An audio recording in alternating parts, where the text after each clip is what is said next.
Nah teman-teman, kalau misalnya kita ngomongin Kolaka Utara, jadi penduduk wilayah Kolaka itu pada tahap awal dikenal dengan nama Unenapo yang merupakan penduduk mayoritas. Mantra Meso Sambakai salah satu bentuk mantra yang digunakan untuk mewujudkan regenerasi ketika seseorang anak dilahirkan.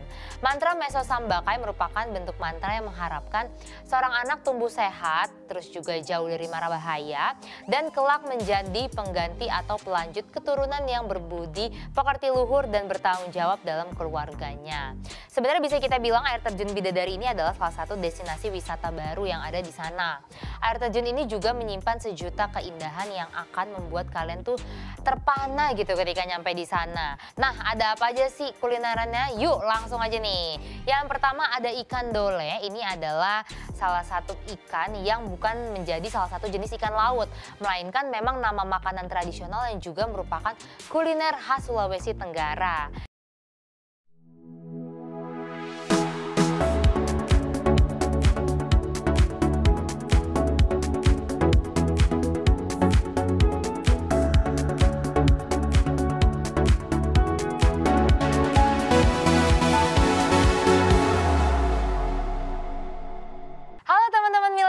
Balik lagi bersama aku Putri Andriana di Items, informasi ke teman-teman milenial hanya di Mata Milenial Indonesia TV, matanya Indonesia. Seperti biasa aku akan menemani kalian, kita akan mengelilingi Indonesia lagi karena kayaknya ya masih banyak nih kota-kota di Indonesia yang belum kita jelajahi. Jadi kurang lebih 30 menit ke depan aku akan nemenin kalian dan pastiin kalian terus bersama aku.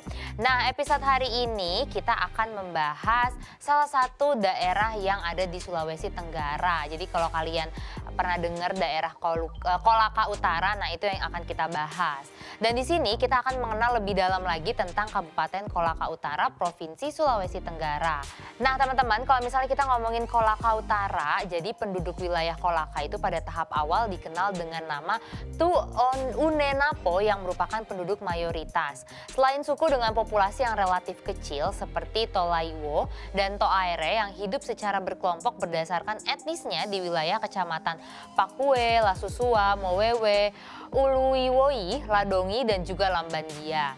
Suku bangsa tersebut tersebar di wilayah Kolaka melalui gerak persebaran suku-suku yang ada di Sulawesi bagian tengah dan timur yang berpusat di Danau Matana, Mahalona, dan juga Towuti.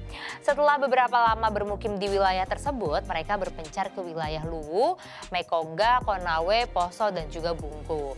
Nenek moyang orang Mekonga kemudian membentuk perkampungan yang disebut Napoaha, yang mana Napo itu memiliki arti pusat pemukiman dan Aha sendiri ini memiliki arti luas atau besar. Di antara pemukiman mereka terdapat Lalowa dan Andolaki dan juga Tomoronene dan Tolaiwoi merupakan penduduk yang mula-mula mendiami daerah Unenapo atau Kolaka yang kelak menjadi wilayah kerajaan Mekonga. Nah sekarang kita masuk ke adat istiadat yang ada di Kabupaten Kolaka Utara di Provinsi Sulawesi Tenggara. Yang pertama di sana itu ada tradisi yang namanya mantra Meso Sambakai. Nah mantra ini merupakan salah satu kekayaan sastra yang hadir dalam berbagai ritual yang diadakan oleh masyarakat Tolaki seperti Meso Sambakai atau upacara kelahiran. Terus juga ada upacara potong rambut atau mepupu, ada juga acara sunatan atau mesuna, dan juga acara-acara lainnya. Kehadiran mantra dalam setiap ritual tersebut menjadi sebuah dorongan kekuatan dan harapan akan berhasilnya sebuah ikhtiar. Mantra Meso Sambakai salah satu bentuk mantra yang digunakan untuk mewujudkan regenerasi ketika seseorang anak dilahirkan. Mantra Meso Sambakai merupakan bentuk mantra yang mengharapkan seorang anak tumbuh sehat, terus juga jauh dari mara bahaya, dan kelak menjadi pengganti atau pelanjut keturunan yang berbudi pekerti luhur dan bertanggung jawab dalam keluarganya. Mantra Meso Sambakai ini merupakan salah satu jenis mantra yang digunakan oleh masyarakat yang baru saja dikaruniai keturunan, dan hal tersebut juga sudah menjadi kebiasaan masyarakat setempat ketika menyambut kelahiran anak pertama. Dengan harapan anak tersebut dapat tumbuh sehat dan jauh dari mara bahaya serta kelak bisa menjadi pengganti atau pelanjut keturunan yang berbudi pekerti luhur dan bertanggung jawab dalam keluarganya. Mantra Meso Sambakai merupakan salah satu bentuk kesusastraan lama sekaligus sebagai warisan kebudayaan lama. Sampai saat ini mantra Meso Sambakai masih tetap bertahan di tengah-tengah laju teknologi yang serba canggih seperti zaman sekarang ya. Dan juga mantra Meso Sambakai masih mampu mempertahankan dan menampakkan diri dalam masyarakat modern. Hal ini disebabkan keyakinan dan kepercayaan masyarakat itu sendiri untuk tetap menggunakannya. Dan hal tersebut diketahui melalui pengakuan dukun atau pawang yang sebagian besar memang berada di desa tersebut. Masyarakat pada umumnya, khususnya masyarakat Tolaki masih sangat percaya bahwa di balik mantra Meso Sambakai itu ada sesuatu yang dianggap mendatangkan kekuatan goib, yaitu pada upacara kelahiran anak. Anak yang baru lahir setelah di Meso Sambakai akan tumbuh sehat baik jasmani maupun rohani, tidak mudah terserang segala macam penyakit, mempunyai pikiran yang baik, tajam, dingin, sejuk dalam menghadapi suatu masalah, dan dapat menyelesaikan masalah dengan kepala dingin serta dapat bermanfaat bagi kehidupan, terutama bermanfaat bagi kedua orang tuanya. Jadi sebenarnya ini bahasanya aja tuh mantra gitu ya, tapi mungkin sebenarnya tujuannya adalah mendoakan anak yang baru lahir semoga sesuai dengan yang diharapkan. Nah, tadi kita sudah membahas tentang adat istiadat Kabupaten Kolaka Utara. Sekarang kita akan membahas tentang tradisi Kabupaten Kolaka Utara. Yang pertama ada tradisi tari lulo. Ini adalah sebuah tari yang telah dilaksanakan secara turun-temurun yang dilestarikan oleh masyarakat Kecamatan Pakue Kabupaten Kolaka Utara. Tradisi ini merupakan bentuk rasa syukur setelah panen padi dan dijadikan tari persatuan bagi masyarakat Tolaka. Awal mula sejarah munculnya tari lulo ini berawal dari kebiasaan masyarakat Tolaka yang menginjak-injakan kaki kiri untuk membuka bulir-bulir pada saat panen padi. Menginjak padi dalam bahasa Tolaki itu disebut Molulowi Opaye. Dan ada pula yang mengatakan bahwa awal mula tari lulo ini ketika masyarakat akan membuka lahan pertanian. Dan pada saat itu masyarakat berkumpul dan meminta kepada penguasa agar tanaman mereka itu tidak diserang hama. Pada saat itu kepala suku meminta untuk membentuk lingkaran, kemudian saling bergandengan tangan dan menginjak-injakan kaki sesuai dengan alunan musik gong. Proses pelaksanaan tari lulo diawali dengan menyediakan makanan, minuman, kemudian peserta nantinya akan membentuk lingkaran sambil bergandeng tangan dan menggerakkan kaki.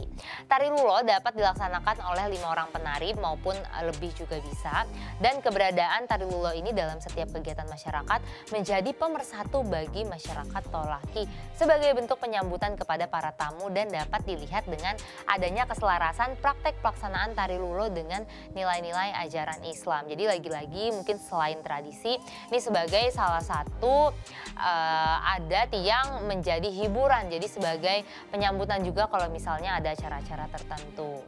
Nah, selanjutnya ini kita akan bahas sistem penguburan di gua dan ceruk di Kolaka Utara, Sulawesi Tenggara yang menjadi tradisi di sana. Dari penggalian arkeologis di sepanjang wilayah Kars di utara sampai selatan Kolaka Utara, Sulawesi Tenggara, itu terdapat bukti aktivitas penguburan di masa lalu. Temuan dari lubang uji ini terdiri dari kerangka manusia, gigi, manik-manik kaca, gelang perunggu, dan keramik asing yang berasosiasi dengan bir. Dan seluruh temuan yang ditemukan dari gua dan tempat penampungan memberikan deskripsi sistem penguburan yang digunakan oleh masyarakat secara komunal. Sisa-sisa penguburan yang menyebar di gua-gua di Kolaka Utara adalah karakter dari tradisi prasejarah. Tradisi penguburan adalah bagian dari budaya Neolitikum yang merupakan budaya Austronesia yang merupakan etnogenesis orang Indonesia. Penguburan ini merupakan salah satu kegiatan sosial manusia dalam rangka memindahkan mayat dari lingkungan orang yang masih hidup dan pelaksanaannya dilakukan secara berpola sesuai dengan pranata kelakuan tertentu. Hal ini dapat dikaitkan dengan bekal kubur yang umum ditemukan dalam peti mati atau dalam bahasa Toraja yaitu rong dan dalam bahasa Makassar yaitu duni. Misalnya gelang-gelang perunggu, cincin-cincin perunggu, senjata dari perunggu maupun besi. Dan di samping dari benda-benda dari logam, bekal kubur yang biasa dijumpai antara lain periuk tanah liat, manik-manik kaca dan kerang, koin logam, terus gelang dari kerang maupun batu, terus juga keramik dan wadah dari tanah liat. Nah, sekarang kita berpindah ke tradisi selanjutnya, ada tradisi Tudang Sipulung yang diikuti oleh seluruh petani atau perwakilan petani di Dulung dan juga Palontara, yaitu orang-orang yang membaca dan mendalami masalah kuno masa lalu. orang Bugis Papan Nanrang, yaitu orang-orang yang ahli perbintangan tradisional.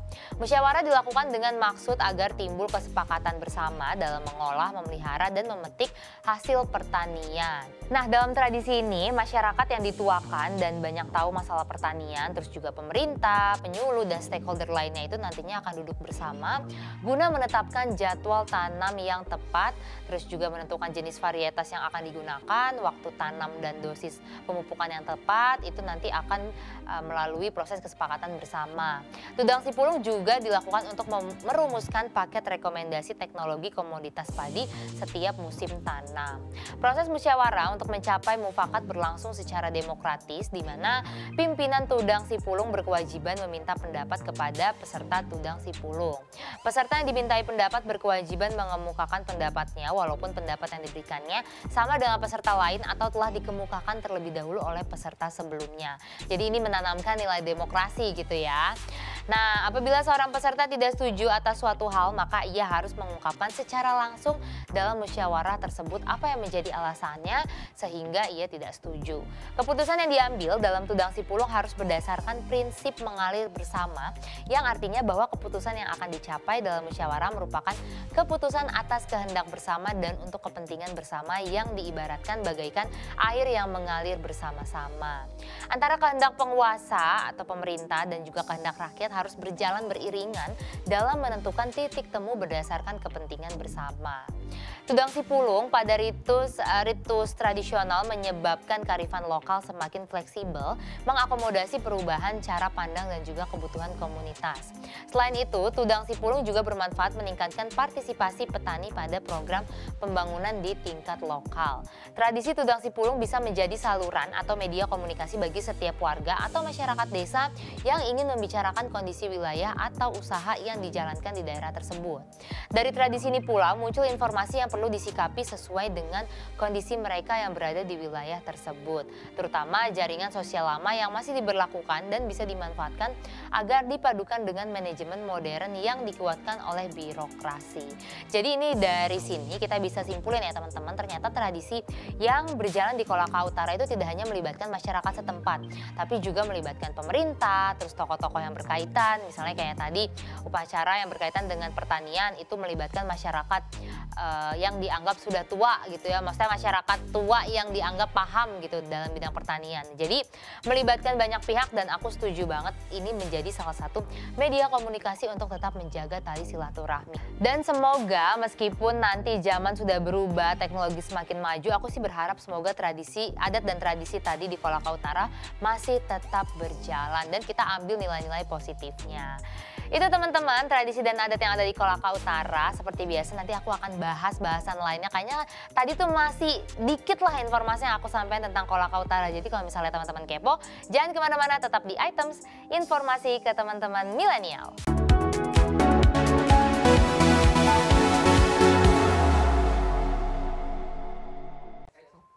Hai teman-teman milenial, balik lagi kita masih di Items, informasi ke teman-teman milenial. Dan aku mau melanjutkan nih informasi-informasi yang mau aku sampaikan tentang Kolaka Utara. Nah, di segmen ini lagi-lagi kita seperti biasa kita akan mengunjungi destinasi wisata yang ada di Kolaka Utara. Ini udah aku rangkumin apa aja yang katanya sih terkenal dan jadi favorit para wisatawan. Yang pertama ada air terjun Bidadari. Sebenarnya bisa kita bilang air terjun Bidadari ini adalah salah satu destinasi wisata baru yang ada di sana. Air terjun ini juga menyimpan sejuta keindahan yang akan membuat kalian tuh terpana gitu ketika nyampe di sana. Dan di bawah air terjun terdapat bebatuan besar yang tentunya akan menambah cantik foto-foto kalian, apalagi aliran air yang tidak terlalu deras juga membuat kalian bisa dengan bebas bermain air di bawahnya. Karena kalau misalnya kita ngomongin air terjun ya, itu menurut aku yang paling penting kita harus tahu ini aman gak dipakai untuk berenang. Karena kan kadang-kadang kita mau sampai air terjun bukan hanya menikmati pemandangannya aja, tapi kita juga ingin berenang gitu kan sambil ngobrol-ngobrol. Tapi kalau misalnya arusnya berbahaya kan lebih baik jangan. Tapi selain air terjun Bidadari, Kolaka Utara juga punya air terjun Lapasi-Pasi. Jadi ini masih seputar air terjun. Kali ini kalian bisa mengunjungi air terjun Lapasi-Pasi. Air terjun ini memang tidak terlalu tinggi dan bisa dibilang cukup mungil untuk disebut sebagai air terjun. Akan tetapi pemandangannya itu masih asri dan juga jernihnya air itu membuat air terjun ini didatangi banyak para wisatawan. Adanya kubangan air di bawah air terjun bisa membuat kalian tuh berlama-lama untuk berendam di sana dan menikmati keindahan alam dan suasana yang segar. Jadi ini cocok buat kalian yang pengen ke air terjun tapi agak-agak fobia dengan ketinggian gitu ya kan. Kadang-kadang kita kalau air terjun tuh aku agak ngeri gitu kalau ngeliat yang terlalu tinggi. Tapi air terjun Lapusi-Pusi tadi itu adalah salah satu air terjun yang memiliki ketinggian yang rendah. Jadi aman banget. Nah selanjutnya kita masih ke air terjun lagi. Di sana ada air terjun Ponggi Serambu dan ini adalah salah satu destinasi air terjun favorit para wisatawan. Lokasi air terjun juga bisa kalian tempuh dengan perjalanan sejauh 112 km dari pusat kota dan bisa dibilang air terjun ini memiliki debit air yang cukup melimpah dengan pemandangan dan udara yang segar. Suatu hal yang tidak mengherankan teman-teman karena memang lokasinya itu berada di tengah-tengah hutan belantara. Jadi nggak jarang tuh percikan air akibat aliran air yang berbenturan dengan batu menghasilkan kabut tipis yang semakin mempercantik suasana. Tapi biasanya kalau air terjun yang lokasinya benar-benar di tengah hutan, kalian harus cari tahu dulu seperti apa aksesnya. Apakah bisa menggunakan transportasi roda 2 kah bisa, atau roda 4 bisa, atau kita harus menanjak yang cukup tinggi atau lama. Itu perlu kalian cari tahu dulu aksesnya seperti apa. Tapi kalau kita udah bosan nih kita main ke air terjun, sekarang kita bisa main ke danau. Dan uniknya di Kolaka Utara itu punya danau yang namanya Danau Biru yang memang memiliki air jernih berwarna kebiruan. Secara administratif, danau ini itu berlokasi di Desa Walasiho, Kecamatan Wawo, Kabupaten Kolaka Utara. Dan selain menikmati pemandangannya, kalian bisa melakukan beberapa aktivitas lain ketika berkunjung ke danau ini, seperti berenang ataupun menyelam. Dan memang danau ini tuh juga terbilang memiliki kedalaman yang cukup lumayan. Jadi kalian hati-hati, apalagi kalau misalnya kalian ngajak mainnya itu bersama dengan anak kecil. Kadang-kadang kan nggak kelihatan air tuh dalam atau enggak. Terus ternyata lokasinya berbahaya, malah terjadi hal-hal yang tidak diinginkan. Jangan sampai, ya nggak sih? Nah kalau misalnya tadi kita udah liburan yang air-air, sekarang kita ke yang agak tinggi-tinggi nih. Kalian bisa main ke Gunung Mekongga di Kolaka Utara. Apalagi buat kalian para pecinta alam, ini merupakan jajaran pegunungan Fairbank yang dimana terdapat formasi batuan kars dan dataran tinggi yang membuatnya itu terlihat semakin menawan. Dan berdasarkan informasi, puncak Gunung Mekongga itu berada pada ketinggian 2.620 mdpl atau meter di atas permukaan laut. Jadi lumayan cukup tinggi. Kalau kalian mau sampai ke puncaknya pastinya membutuhkan waktu yang lumayan. Dan aku nggak pernah bosan-bosan ngingetin buat kalian yang pengen jalan-jalan ke daerah gunung, itu persiapan kalian tuh harus sangat-sangat well gitu ya, well prepare banget, mulai dari pakaian, makanan gitu kan, terus minum juga penting karena kan kita kalau misalnya menanjak gunung jauh itu kan pasti dehidrasi ya, dan berbahaya kalau misalnya sampai kita kurang cairan. Pokoknya hal-hal kecil, hal-hal detail, obat-obatan itu harus kalian perhatikan banget kalau misalnya memang kalian berencana untuk naik gunung. Nah tadi kan kita udah ke danau, udah ke air terjun, udah ke gunung, yuk teman-teman sekarang kita ke goa. Jadi di sana itu ada goa yang namanya Goa Taparang dan merupakan tempat wisata yang harus kalian tempuh dengan berjalan kaki 20 meter dari jalan raya. Akan tetapi usaha kalian, lelahnya kalian itu pasti akan terbayar dengan keindahan hiasan alaminya yang melengket di dinding gua dan dentungan air yang jatuh dari ujung batu. Jadi kalau kalian memang suka wisata-wisata yang sambil belajar menurut aku yang dan benar-benar melihat fenomena alam, itu kalian harus cobain jalan-jalan ke goa sih. Nah salah satunya mungkin goa yang ada di Kolaka Utara tadi. Nah ternyata Kolaka Utara itu air terjunnya nggak habis-habis teman-teman. Selanjutnya kita akan pergi ke air terjun lagi nih. Ada yang namanya air terjun Biru Siruni. Jadi buat kalian yang ingin mengunjungi tempat wisata yang masih terjaga kelestariannya, kalian bisa mengunjungi air terjun yang satu ini. Air terjun Biru Siruni ini tergolong surga dunia yang belum tersentuh manusia sehingga masih sangat terjaga kealamiannya. Di mana air terjun ini memiliki ketinggian 30 meter yang disertai dengan air yang jernih dan pastinya akan memanjakan mata kalian. Ini adalah salah satu experience yang penting banget ya. Maksudnya selain kita bisa menikmati alam yang sangat asri dan dingin, tapi kita datang ke salah satu air terjun yang bahkan masih jarang disentuh oleh manusia. Cuman lagi-lagi kalian harus cari tahu dulu seperti apa akses dan resikonya. Oke, tadi udah air terjun, sudah danau, udah apalagi goa, sekarang kita ke hutan. Ternyata Kolaka Utara itu punya hutan pinus juga, dan ini adalah salah satu hutan yang terkenal di sana. Apalagi rimbunnya pohon pinus itu mampu menyihir siapa saja yang datang ke sana. Dijamin kalian tuh akan betah berlama-lama menikmati rindangnya suasana hutan pinus dengan udara yang segar. Nah selanjutnya kita destinasi wisatanya agak berbeda dikit nih. Kita yang agak-agak bernuansa Islami dikit ya. Kalian juga bisa mengunjungi Masjid Agung Lasusua. Nah ini adalah salah satu wisata religi yang ada di Kolaka Utara yang berlokasi di Jalan Bypass Desa Ponggiha, Kecamatan Lasusua, Kabupaten Kolaka Utara. Selain memiliki bangunan yang megah, masjid yang selesai dibangun pada tahun 2017 yang lalu itu juga memiliki pemandangan yang menakjubkan. Karena memang masjid ini dibangun tepat di tepi pantai Lasusua dan lahannya itu juga merupakan bagian dari reklamasi pantai. Nah selanjutnya ada destinasi wisata yang gak kalah keren yaitu Padang Mala. Ini adalah salah satu wisata yang berlokasi di Desa Porehu, Kecamatan Porehu, Kabupaten Kolaka Utara. Lokasinya yang berada di ketinggian ini membuat Padang Mala memiliki pemandangan yang bisa menenangkan hati kalian. Apalagi ditambah dengan hamparan pemandangan hijau yang tidak jarang diselimuti oleh awan akan membuat layaknya kalian itu berada di negeri dongeng. Aduh ini kayaknya salah satu destinasi wisata yang bakal aku masukin ke wishlist sih kalau misalnya memang nanti aku ada kesempatan ke Kolaka Utara. Tapi karena aku juga salah satu orang yang seneng wisata air tapi nggak terlalu ekstrim, makanya aku seneng banget ke pantai. Di Kolaka Utara ini tuh ada pantai juga teman-teman yang namanya Pantai Pasir Putih. Nah ini adalah pantai yang berlokasi di Lasusua, Kolaka Utara. Pantai Pasir Putih Lasusua ini sebenarnya tidak jauh berbeda dengan pantai pada umumnya. Tapi yang membuat pantai ini sedikit unik itu adalah keberadaan dermaga kayu yang menjorok ke tengah laut. Apalagi pemandangan senja di pantai ini juga cukup menawan. Jadi kalau kalian suka liburan yang healing, bener-bener main air, itu kalian bisa datang ke Pantai Pasir Putih tadi. Tapi ada option lain lagi nih teman-teman. Di sana juga ada pulau yang namanya Pulau Bintang. Ini adalah destinasi wisata terakhir yang mau aku kasih tahu ke kalian. Jadi pulau kecil ini itu memang dikelilingi oleh air laut jernih yang berwarna biru, tapi juga tidak memiliki pantai. Di Pulau Bintang ini juga ada gardu pandang yang seringkali menjadi lokasi foto bagi para generasi milenial. Apalagi di sekitar pulau juga terdapat beberapa tambak milik nelayan setempat. Jadi vibes lautnya, vibes pulaunya tuh masih berasa banget kalau misalnya kalian datang ke pulau tadi. Nah kalau kalian tuh sharing dong, kalian lebih suka wisata yang gimana sih? Apakah yang berbau-bau air, kayak air terjun, pantai gitu, atau kalian tuh justru senangnya wisata yang rada-rada chill gitu ya, kayak ke danau tadi misalnya, atau kalian suka ke wisata yang bersejarah kayak misalnya masjid tadi. Jadi tenang aja, di Kolaka Utara nih semuanya ada, lengkap banget, mulai dari alam, sejarah, ya kan, sampai ke hutan, gunung, laut, semuanya di Kolaka Utara. Jadi ini adalah salah satu kota mungkin yang sebenarnya pesona wisatanya tuh banyak tapi belum terekspos gitu ya. Nah ini makanya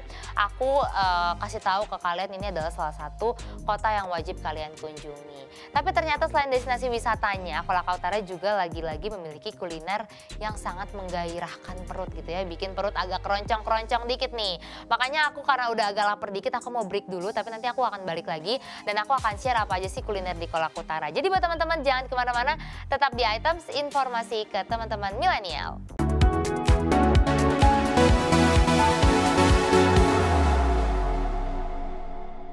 Yeay teman-teman milenial, kembali lagi di Items, informasi ke teman-teman milenial. Dan tadi kan kita sudah menjelajahi destinasi wisata yang ada di Kabupaten Kolaka Utara, Provinsi Sulawesi Tenggara. Nah sekarang di segmen terakhir ini kita akan keliling Kabupaten Kolaka Utara untuk kulineran dan oleh-oleh yang bisa kalian bawa pulang untuk orang rumah. Nah ada apa aja sih kulinerannya? Yuk langsung aja nih. Yang pertama ada ikan dole. Ini adalah salah satu ikan yang bukan menjadi salah satu jenis ikan laut, melainkan memang nama makanan tradisional yang juga merupakan kuliner khas Sulawesi Tenggara. Ikan dole ini terbuat dari daging ikan tenggiri yang sudah digiling halus, yang kemudian dicampur dengan kelapa parut dan tambahan bumbu rempah tradisional, kemudian nantinya digoreng hingga kering kecoklatan. Ikan dole memiliki rasa yang asin dan gurih dengan tekstur yang renyah dan membuat siapa saja pasti langsung jatuh cinta ketika pertama kali mencobanya.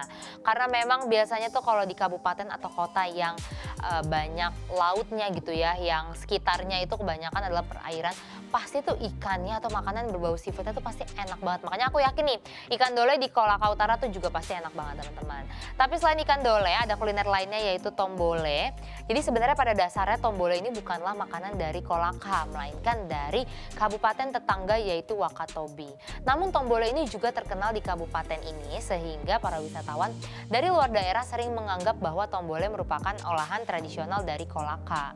Tombole sendiri ini merupakan kuliner yang terbuat dari ubi kayu yang diparut halus, kemudian nantinya dibungkus dengan janur kuning lalu dimasak dengan cara yang sangat unik, yaitu dengan cara dibakar menggunakan batu panas di dalam tanah. Proses pembakaran ini juga disebut dengan hebatua atau bakar batu. Selanjutnya ada kuliner lainnya yaitu kukure. Ini adalah salah satu olahan dari Wakatobi yang memang juga terkenal di Kolaka. Kukure ini merupakan sejenis bulu babi yaitu hewan kategori moluska yang tinggal di dasar laut. Bulu babi sendiri memiliki duri tajam pada bagian cangkang sehingga proses pengolahan kukure ini cukup rumit dan membutuhkan waktu yang tidak sebentar teman-teman. Dan setelah semua duri dibersihkan, biasanya bulu babi akan langsung diolah dengan cara diambil daging bagian dalamnya untuk direbus dan langsung disajikan. Rasanya itu seperti daging ikan laut yang memiliki rasa asin yang kuat. Ini aku juga baru tahu teman-teman, ternyata bulu babi itu bisa diolah menjadi sebuah makanan. Karena biasanya kan kita bulu babi itu hanya kita temui di pantai dan biasanya kita hindari karena memang permukaan kulitnya yang tajam. Tapi fakta unik lainnya ternyata bisa dijadikan sebagai sebuah olahan makanan. Selanjutnya nih yang gak kalah unik yaitu kambewe. Ini merupakan salah satu kuliner yang bahan dasarnya itu jagung. Jadi seperti yang kita tahu ya, jagung itu merupakan salah satu komoditas yang melimpah di Kolaka, Buton dan juga Wakatobi. Nah hal tersebut yang membuat warga lokal berupaya untuk menciptakan makanan tradisional yang terbuat dari jagung. Maka terciptalah kambewe ini, yaitu sebuah kuliner tradisional yang terbuat dari gula merah, kelapa parut dan juga jagung serut. Dimana seluruh bahan tersebut kemudian dicampur lalu dibungkus dengan kulit jagung untuk direbus hingga matang. Biasanya kambewe ini disantap dengan sajian kuah ikan dan juga sambal tradisional khas Kolaka.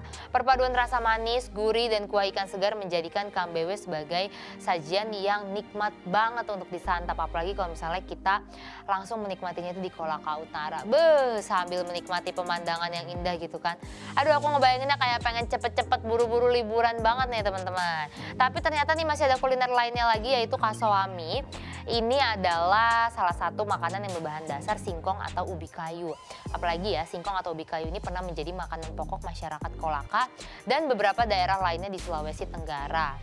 Saat musim paceklik tiba dan produksi beras menipis, masyarakat Kolaka sering mengolah singkong sebagai makanan pokok, yaitu salah satu makanan pokok zaman dahulu yang sekarang populer sebagai oleh-oleh khas Kolaka karena memang mulai langka, yaitu kasowami. Makanan lezat berbentuk seperti tumpeng mini ini dibuat dari ubi yang sudah dikeringkan lalu diparut menjadi bubuk untuk selanjutnya nanti direbus dan dicetak berbentuk kerucut. Teksturnya itu padat dan agak kering sehingga paling nikmat kalau misalnya kalian santap dengan makanan yang berkuah. Nah nanti kalian sesuaiin tuh mau disantapnya dengan soto kah atau sop kah atau apa, tapi yang jelas itu lebih enak kalau misalnya kita makan dengan makanan yang berkuah. Nah terus selanjutnya sama kayak daerah-daerah lainnya, biasanya masing-masing daerah memiliki sate yang terkenal. Begitupun di Kolaka Utara ini punya sate yang namanya sate gogos pokea. Jadi buat kalian bagi pecinta makanan pedas itu pastinya tidak ingin melewatkan makanan khas yang satu ini. Sate gogos pokea ini adalah sate kerang yang disiram dengan bumbu pedas dan juga kental dan membuatnya itu meresap hingga ke dalam daging kerang.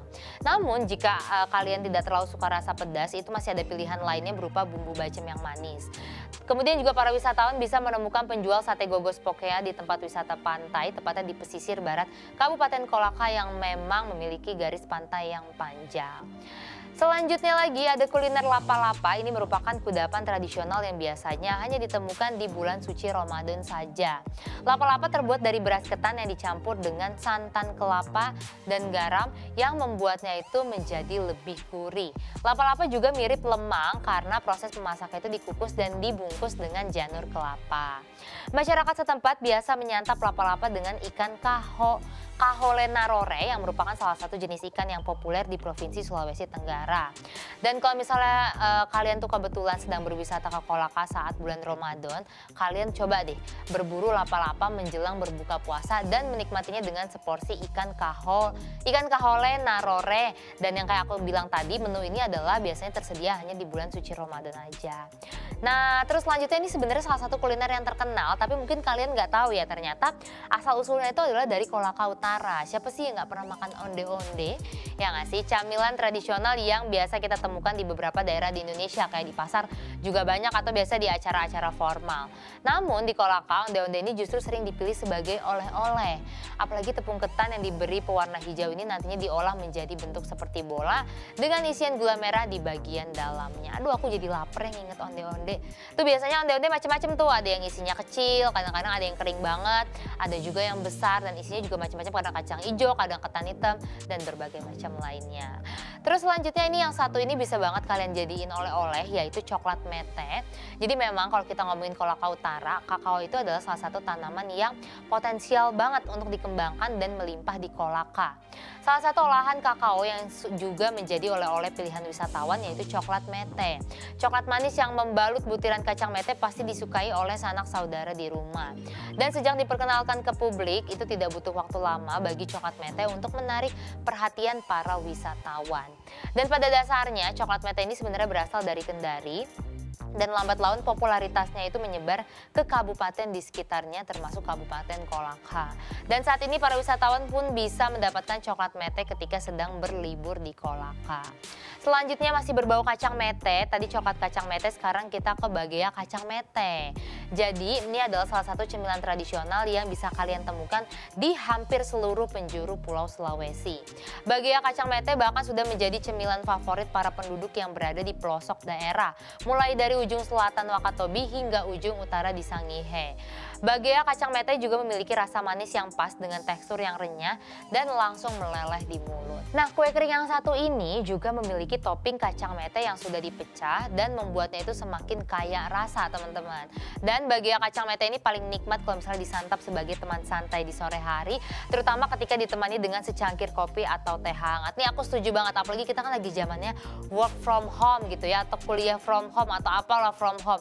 Itu biasanya enak tuh kerja atau nugas sambil minum kopi terus ditemani dengan cemilan. Nah, mungkin ini bisa jadi salah satu option kalian kalau misalnya kalian pengen bawain teman kerja, keluarga atau saudara oleh-oleh dari Kolaka Utara.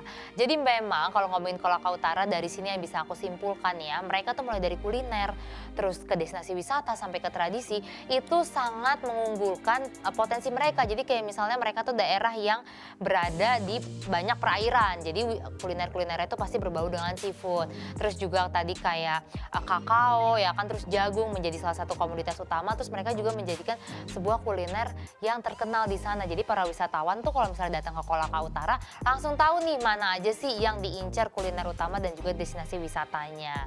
Gitu teman-teman ya, informasi yang bisa aku sampaikan tentang Kolaka Utara ini, ternyata ini adalah salah satu kabupaten di Sulawesi yang menurut aku sangat menarik ya dan memiliki daya saing tersendiri dibandingkan dengan kota-kota lainnya. Tapi kalau misalnya kalian punya informasi lain tentang Kolaka Utara, boleh banget di-sharing. Kalian boleh komen ya di kolom komentar biar kita bisa sama-sama saling sharing. Sekali lagi terima kasih teman-teman yang sudah menonton episode Items kali ini. Tidak berasa kita sudah hampir 30 menit nih aku ngoceh di depan kalian. Tandanya aku harus pamit undur diri. Dan kita ketemu lagi di episode Items lainnya, pastinya hanya di Mata Milenial Indonesia TV, matanya Indonesia. See you teman-teman.